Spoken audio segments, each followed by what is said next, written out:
Approaching the midpoint in the legislative session of the General Assembly, the House of Delegates on Monday voted to override Governor Larry Hogan's veto of a multi-billion-dollar education reform plan euphemistically called the Blueprint for Maryland's Future. Also being considered by the General Assembly is an override of Governor Hogan's veto of the digital ad tax, which critics have argued would impose a tax on protected free speech, discriminate against some businesses over others, and could run afoul of federal laws, including the Internet Tax Freedom Act. And finally, Attorney General Brian Frost wrote that certain parts of this bill and the proposed law may be unconstitutional.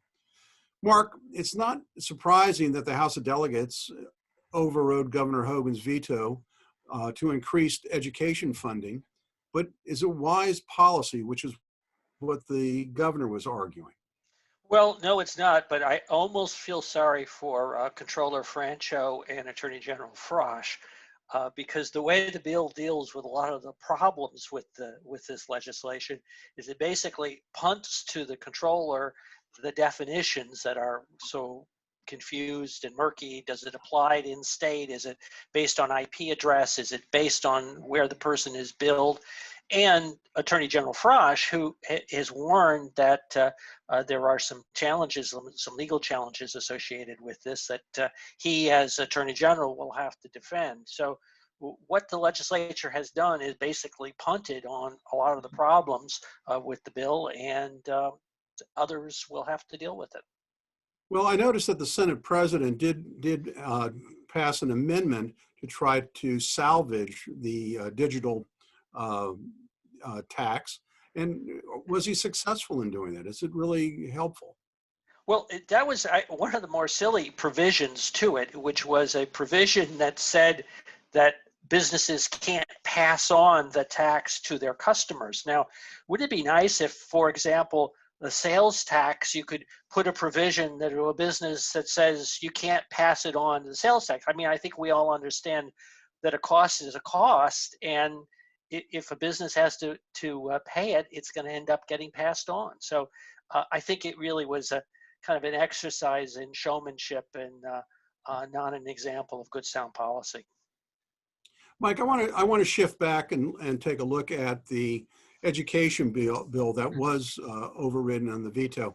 Part of the reason that Governor Hogan argued that the bill should be vetoed last year was that it wasn't fiscally sound. And it wasn't fiscally sound to do so in the middle of the pandemic. We're in no better position now than we were a year ago. So does that make for a good policy decision? No, I mean, I think we've seen over the last decade or so the challenge that the legislature and the governor have had trying to address the structural deficits that the state has had. And so I think if you go ahead and move forward with the Kirwan Commission without identifying a ready source of funding, you only perpetuate those structural deficits. And ultimately, that just bites everybody in the butt. So I think that's a challenge with it. And so when you look at things like a digital ad tax, which is a mechanism, I think, to identify revenue that can support Kirwan. Again, if you don't know how it's going to be implemented, it's not clear that we'd be the first state in the nation to pass a law like this, that it's even going to be implemented. So if you go ahead and approve Kirwan and override that, and so now you're making commitments from a financial perspective, but you don't even know that you've got a ready source of funds on the other side, I think it then builds a level of expectation that we're actually going to do something real in the education realm.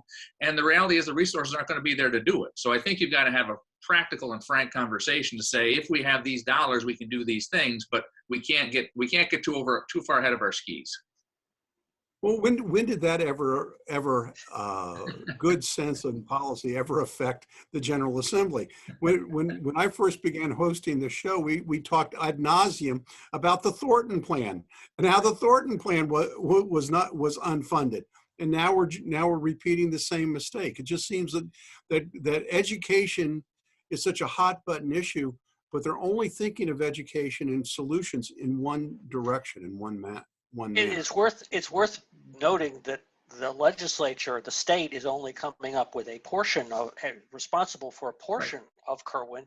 A big part of it, as is education generally, is going to be paid by the counties. And so they're going to have their own burden. So the piece that the legislature is scrambling to come up with doesn't even the ed tax only touches a piece of what the overall state portion would be. Well, right, and the state and the counties, in order to get their state funding, actually have to come up with their individual, their community's funding first. And so, again, you're creating a level of expectation in the minds of our residents and of the state and the counties without really the resources in place. And so now, again, you have to bridge that level of expectation relative to the dollars that we have.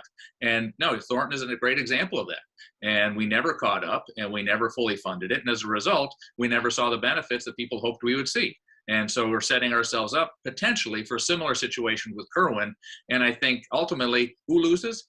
The kids that are coming down the pike who could benefit from increased investment if we actually made the increased investment. Well, I guess my point to that, Mike, is it's not always about increased investment. I mean, we've had problems in our schools, in a disparity in school and test results and in schooling for the past 50 years. I mean, we may need to look at other means and methods of how we educate our kids, not just throwing money at the problem.